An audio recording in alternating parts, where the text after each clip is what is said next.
Hello students, आज के इस वीडियो में हम 2020 के बीकॉम एंट्रेंस पेपर को सॉल्व करेंगे जो कि आपका डीडीयू गोरखपुर यूनिवर्सिटी का है। अगर आप किसी भी यूनिवर्सिटी की एंट्रेंस की तैयारी कर रहे हो, सभी के लिए क्या है, ये इम्पॉर्टेंट है। लाइक जैसे बीएचयू की बात करें, इलाहाबाद यूनिवर्सिटी की, लखनऊ यूनिवर्सिटी की और बहुत सारी यूनिवर्सिटी, ठीक है। और इसी पैटर्न पे सभी यूनिवर्सिटीज़ में क्वेश्चंस पूछे जाते हैं, ठीक है। अगर आपको इस पेपर का पीडीएफ चाहिए तो डिस्क्रिप्शन बॉक्स में वहाँ आपको एक व्हाट्सएप नंबर मिलेगा, वहाँ पे आप मैसेज या टेक्स्ट करो, आपको पीडीएफ वहाँ पे प्रोवाइड हो जाएगा, ठीक है। और अगर आपको ऐसे ही और सारे 2-3 साल के और पेपर्स ऐसे चाहिए सॉल्व, तो आप क्या करो, कमेंट बॉक्स में पिन करो कि हाँ मैम हमको ऐसे पेपर और सॉल्व करवाइए, जिससे हमारे काफ़ी बेनिफिट है, ठीक है। तो स्टार्ट करते हैं पहले से। तो इसमें हम सिर्फ कॉमर्स के क्वेश्चंस को डिस्कस करेंगे। सबसे पहले डिस्कस करते हैं, सबसे पहला जो क्वेश्चन है, the principal book of accounting. देखिए, सबसे इंपॉर्टेंट अगर आप बीकॉम एंट्रेंस की तैयारी कर रहे हो तो अकाउंटिंग से जितने भी आपके फंडामेंटल्स हैं, बेसिक्स हैं, जितने अकाउंटिंग के कॉन्सेप्ट्स हैं, कन्वेंशंस हैं, रूल्स हैं, वो सारी चीज़ें काफ़ी इंपॉर्टेंट है, ठीक है। यहाँ पे क्वेश्चन पूछा है, the principal book of accounting is, लेखों की प्रमुख पुस्तक कौन सी होती है? जर्नल होती है, लेजर होती है, कैश बुक होती है कि परचेज बुक होती है? तो प्रिंसिपल बुक पूछा है कि अकाउंटिंग की क्या होती है, वो होती है आपकी cash book, that is option number C, रोकड़ बही, ठीक है। नेक्स्ट क्वेश्चन है question number 57, identify intangible assets, ठीक है। क्या पूछा है? Identify intangible assets. देखिए, एसेट्स जो होते हैं दो तरह के होते हैं, एक करंट एसेट्स होते हैं, एक नॉन करंट एसेट्स होते हैं। करंट एसेट्स जो होते हैं शॉर्ट टर्म एसेट्स होते हैं, नॉन करंट एसेट्स जो होते हैं लॉन्ग टर्म एसेट्स होते हैं, जिसे हम फिक्स्ड एसेट्स भी बोलते हैं। उसी नॉन करंट एसेट्स में दो होते हैं, टेंजिबल होते हैं और एक इनटेंजिबल होते हैं।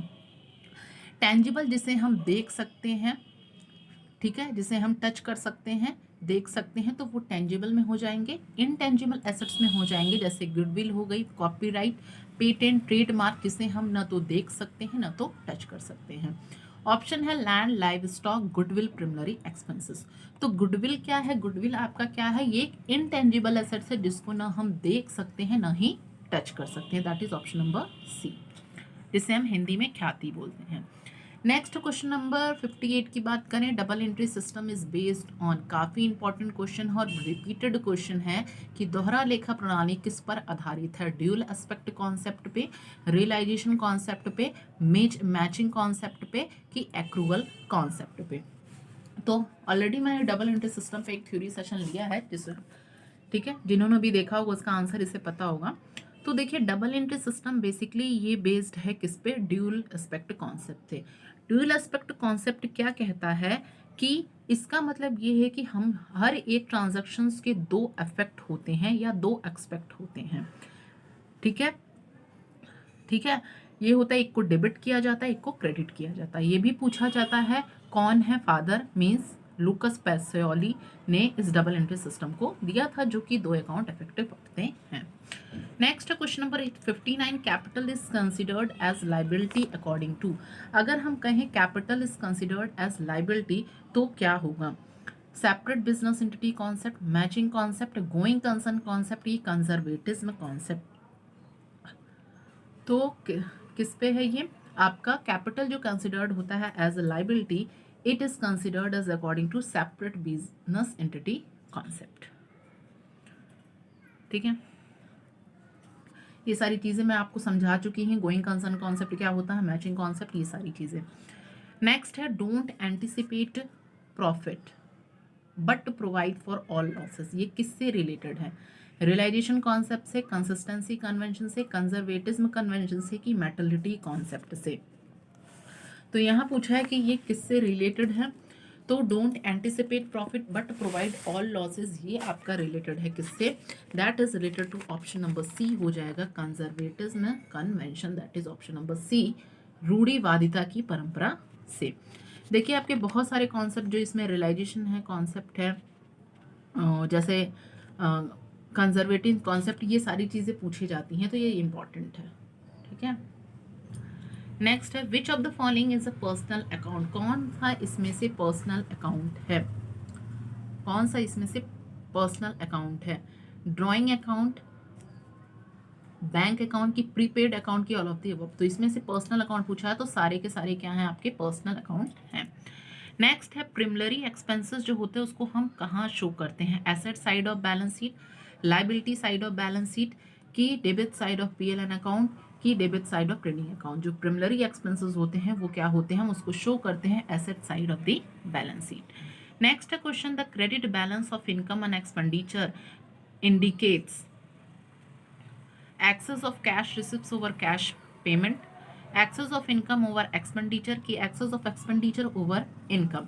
तो जो क्रेडिट बैलेंस होता है इनकम और एक्सपेंडिचर का उसको हम सो क्या करते हैं, excess of income over expenditure. Next question की बात करें, which of the following is an accounting equation. ये काफ़ी इंपॉर्टेंट क्वेश्चन है, मोस्ट रिपीटेड क्वेश्चन है, बहुत बार ही पूछा जाता है। Capital equal to assets plus liabilities, capital equal to assets minus liabilities की, assets equal to liabilities minus capital की, liabilities equal to assets plus capital. तो इसका ऑप्शन हो जाएगा 64 का बी की, जो पूंजी होती है संपत्ति माइनस दायित्व होता है। नेक्स्ट है, what will the amount of purchase when opening stock 10,000 दिया है, क्लोजिंग स्टॉक 8,000 दिया है, कॉस्ट ऑफ गुड सोल्ड दिया है 80,000। तो यहां हम इसको समझ लेते हैं। ओपनिंग हमारा कॉस्ट ऑफ गुड सोल्ड का फॉर्मूला क्या होता है, cost of good sold is equal to, formula क्या होता है, opening stock plus purchases minus closing stock. क्या फॉर्मूला होता है, cost of good sold equal to opening stock plus purchases minus closing stock. हमारा क्या दिया है, क्लोजिंग स्टॉक हमारे पास कितना दिया, sorry cost of good sold कितना दिया है, 80,000। कितना दिया है, 80,000। यहाँ लिख देते हैं 80,000। फिर क्या हमारे पास कितना दिया है, ओपनिंग स्टॉक 10,000, परचेज हमें पता करना है, माइनस क्या करेंगे, क्लोजिंग स्टॉक कितना दिया है, 8,000। ठीक, अब हम क्या करेंगे, इसमें से 80,000 इसको हम क्या करेंगे, 10,000 8,000 है, इधर लाएंगे तो 80,000 प्लस कितना हो जाएगा यहाँ आपका, 80,000 प्लस 8,000, ठीक, is equal to 10,000 plus purchases. 80 और 8 ऐड करेंगे तो कितना हो जाएगा, 88,000। इधर इसको ले आएंगे 10,000 से लेस करेंगे तो कितना हो जाएगा, 88,000 माइनस 10,000 कितना हो जाएगा, 78,000। 78,000 क्या आ गया, परचेजेस। तो आंसर क्या हो जाएगा, ऑप्शन नंबर बी 78,000। ठीक है, आई होप यू समझ में आया होगा कि क्या हमने कॉस्ट ऑफ गुड सोल्ड का फॉर्मूला लिखा है, opening stock plus purchases minus closing stock, उस पर आपको वैल्यू पुट कर देनी है। ठीक है, next question, management and ownership of business organization lies in one person, partnership firm, joint stock company, sole trade की, cooperative store. Management and ownership of business organization, तो जॉइंट स्टॉक कंपनी में, that is option number B.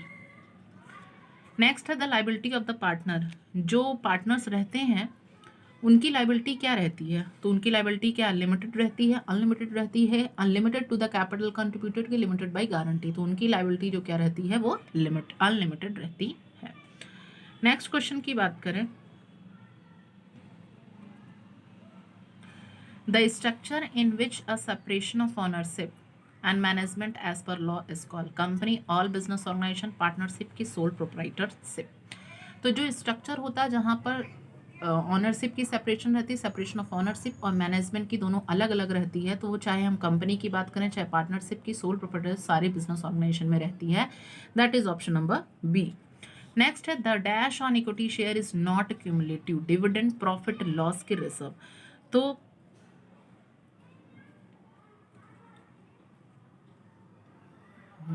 Dash on equity share dividend, तो dividend क्या होता है, that is option number B, ये क्या होता है, पार्टनर्स में क्या है, पार्ट दिया जाता है। नेक्स्ट है company issue dash for the subscription capital from the public. देखिए memorandum of association, article of association कि प्रोस्पेक्टस, देखिए कंपनी मतलब जो ये तीनों कंपनी के बारे में हमें बताता है, memorandum of association, articles of association and prospectus, जिसे हम मैप बोलते हैं, ठीक है। तो चार्टर पूछा, मतलब यहाँ पे पूछा एक कंपनी जो इशू करता है subscription capital from the public, तो वो क्या होता है, that is option number C, prospectus. Prospectus क्या होता है कि प्रोस्पेक्टस इज अ, बेसिकली ये क्या होता है, एक डॉक्यूमेंट होता है जो कि डिस्क्राइब या इशू हम करते हैं deposits, investing deposits from the public या इनवाइटिंग ऑफर, ठीक है। और मेमोरेंडम ऑफ एसोसिएशन क्या होता है, ये चार्टर ऑफ द कंपनी होता है। और आर्टिकल ऑफ एसोसिएशन क्या होता है, एक डॉक्यूमेंट होता है जो रेगुलेट करता है rights of the members of the company among themself. और प्रोस्पेक्ट जो मेमोरेंडम ऑफ एसोसिएशन होता है वो चार्टर ऑफ द कंपनी होता है, ठीक है। देखिए इसे हम कॉन्स्टिट्यूशन भी बोलते हैं, कॉन्स्टिट्यूशन ऑफ द कंपनी भी बोलते हैं, क्योंकि ये सारे कंपनी के ऑब्जेक्टिव्स और को डिफाइन करता है। नेक्स्ट है, the charter of the company refers to as a prospectus, memorandum of association, article of association, statement of prospectus. जो कभी जस्ट मैंने बताया कि जो कंपनी का जो चार्टर रहता है वो कौन है, मेमोरेंडम ऑफ एसोसिएशन। इसे हम कॉन्स्टिट्यूशन ऑफ द कंपनी कहते हैं, क्योंकि ये कंपनी के सारे ऑब्जेक्टिव्स को डिफाइन करता है। इसमें बहुत सारे कंटेंट्स रहते हैं, जैसे name clause, registered object clause, liability clause, capital clause, ये सारी चीजें। नेक्स्ट है,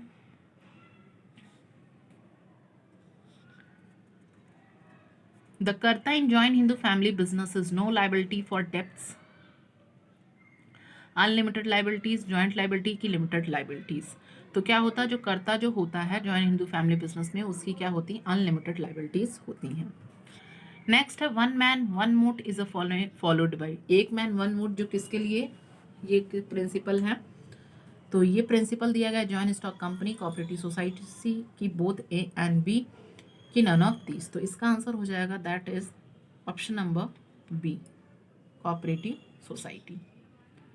नेक्स्ट है 74, the following is also known as military organization. इसमें से किसे मिलिट्री ऑर्गेनाइजेशन कहा गया है, line organization, functional organization, line and staff organization, की नन ऑफ द अबव। तो इसे कहा गया है दैट इज ऑप्शन नंबर हो जाएगा आपका ए, लाइन ऑर्गेनाइजेशन। नेक्स्ट है, management is needed at lower level, top level, middle level, eight all level. तो मैनेजमेंट को हर लेवल पे क्या होती है, ज़रूरत होती है, चाहे वो लोअर लेवल हो, चाहे टॉप लेवल, चाहे मिडिल लेवल। तो ऑप्शन नंबर डी हो जाएगा एट ऑल लेवल। नेक्स्ट है, micro economics includes the study of national income, product pricing, general price level, की नन ऑफ दीज। तो माइक्रो इकोनॉमिक्स जो है study, it includes the study of क्या है, that is option number B, product pricing. Next है, Veblen goods, luxury goods, inferior goods, cheap goods, की unbranded goods. तो जो वेबलन गुड्स क्या होते हैं, ये क्या होते हैं, लग्जरी गुड्स होते हैं।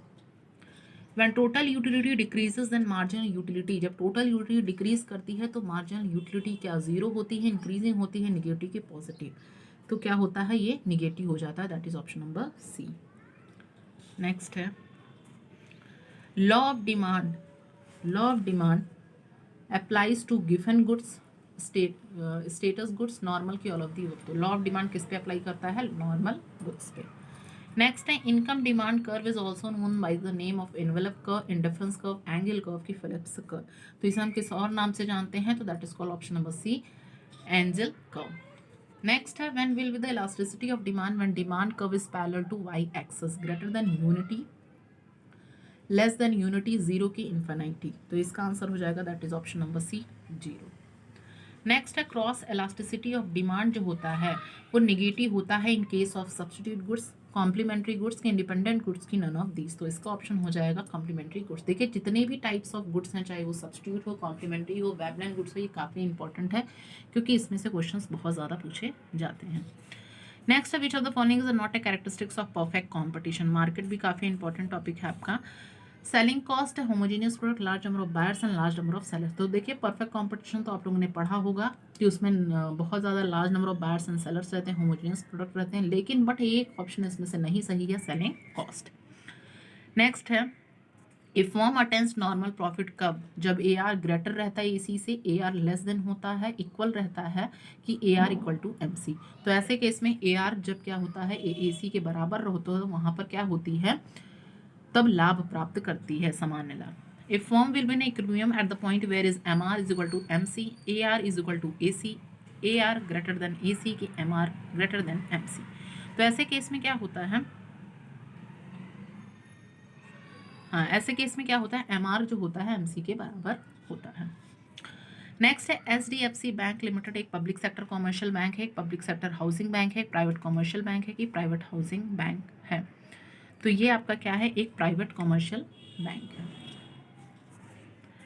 नेक्स्ट है पब्लिक सेक्टर बैंक जो है Allahabad bank has been merged into State Bank of India, Bank of Baroda, Bank of India, Indian Bank. तो पब्लिक सेक्टर बैंक जो है इलाहाबाद बैंक को किस में मर्ज्ड किया गया है, तो इसको मर्ज्ड किया गया है किस में, एक सेकंड क्वेश्चन, इसको किया गया है इंडियन बैंक में, that is option number D. Next है in which of the following condition a bank can refuse the payment through a cheque when the cheque is turn insufficient balance होता है कि death of the account holder. तो ये किस में, that is option number D, all of the, सारे के सारे केसेस में क्या होता है, रिफ्यूज कर दिया जाता है। A cheque return on 1 April 2020 is valid for the payment up to 30 June 20, 1 July 2020, 30 सितंबर 20 की 1 अक्टूबर 2020। तो इसका आंसर हो जाएगा दैट इज 30 जून 2020। नेक्स्ट है नाबार्ड जो है वो कमर्शियल बैंक है, कोऑपरेटिव बैंक है, एग्रीकल्चर बैंक है कि apex bank for agriculture and rural development. तो नाबार्ड काफ़ी इंपॉर्टेंट है, इसके फुल फॉर्म भी पूछे जाते हैं। तो ये एक तरह का एग्रीकल्चर और क्या है, ये आपका एंड रूरल बैंक, ठीक है। नेक्स्ट है ATM means automated teller machine, any time money, all time money, automated transaction of money. तो ATM stand for automated teller machine. Next है यहाँ पे आपका ऑप्शन नंबर डी हो जाएगा क्योंकि नाबार्ड जो है ये सही है, एक apex bank for agriculture and rural development, ठीक है। नेक्स्ट है 92 bank charges interest on deposits loan both A and B. तो किस पे करता है बैंक चार्ज, डिपॉजिट्स और लोन्स दोनों पे, that is option number C. Next है money is what money does, this is definition किसके द्वारा दी गई है, हार्टी विदर्स के द्वारा, रॉबर्टसन के द्वारा, मार्शल के द्वारा। तो money is what money does, मुद्रा वह जो मुद्रा का कार्य करे। तो ये डिफिनेशन जो दी गई है वो किसके द्वारा दी गई है,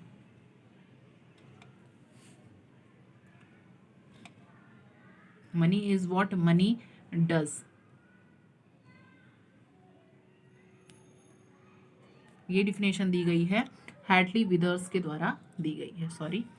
bad money tends to drive good money out of circulation, this law is promulgated by, ये किसके द्वारा दिया गया है, एल्फ्रेड मार्शल के द्वारा, पिगू के द्वारा, जेम्पनीज के, थॉमसन ग्रेसन के द्वारा। तो bad money tends to good money means बुरी मुद्रा जो अच्छी मुद्रा के चलन से बाहर कर देती है, ये दिया गया है ग्रेसम्स लॉ में दिया गया है, जिसे हम सर थॉमस ग्रेसम बोलते हैं। अकाउंट पे check can be paid at cash counter of bank, at ATM, by depositing in bank, by all of the above. That is option number, that is option by depositing D, by all of the above. Bank Mitra stand for a retail banking branch, banking corresponding engaged by bank, valuable customer of branch के security grant in a branch। तो इसका answer हो जाएगा that is option number B, banking corresponding engaged by bank. Next है MRTP जो act है इसको कब पास किया गया, 1947, 1995, 1969 की 2002 में। तो इसको पास किया गया 1969 में। नेक्स्ट है devaluation leads to inflation, decline in export की, इंक्रीज इन इंपोर्ट की, नो इफेक्ट। डिवेल्यूएशन क्या करता है हमारा, that is option number A, the inflation, मुद्रा प्रसार उत्पन्न होता है। नेक्स्ट है नीति आयोग कब फॉर्म्ड हुआ, नीति आयोग फॉर्म कब हुआ, 1 जनवरी 2015, 10 जनवरी 2016, 10 जनवरी 2017 की, 15 जनवरी 2018। तो नीति आयोग जो है उसको फॉर्म किया गया कब, ऑप्शन नंबर ए हो जाएगा 1 जनवरी 2015 को, जो कि कौन है, नरेंद्र मोदी। नेक्स्ट है लास्ट क्वेश्चन है, which of the following cities there is no branch in which of the following there is no branch of Reserve Bank of India. इसमें से कौन सा है कि कोई भी नहीं है, दिल्ली, कानपुर, मुंबई की नागपुर। तो that is option number D, Nagpur, ठीक है। तो देखिए आप लोग के जो डेट्स हैं वो आपके 24 जुलाई से स्टार्ट होंगे आप लोग के एंट्रेंस एग्जाम, और एडमिट कार्ड भी कल से आने लगेंगे। और आपका आज लास्ट डे था रजिस्ट्रेशन का कि आप ठीक है। अगर आपको ऐसे ही क्वेश्चंस और चाहिए तो आप कमेंट में पिन करिए या वहाँ पे, और इसका पीडीएफ चाहिए तो डिस्क्रिप्शन बॉक्स में वहाँ व्हाट्सएप नंबर है, वहाँ पे आप टेक्स्ट या मैसेज के थ्रू अपने पीडीएफ ले सकते हो। Okay, thank you.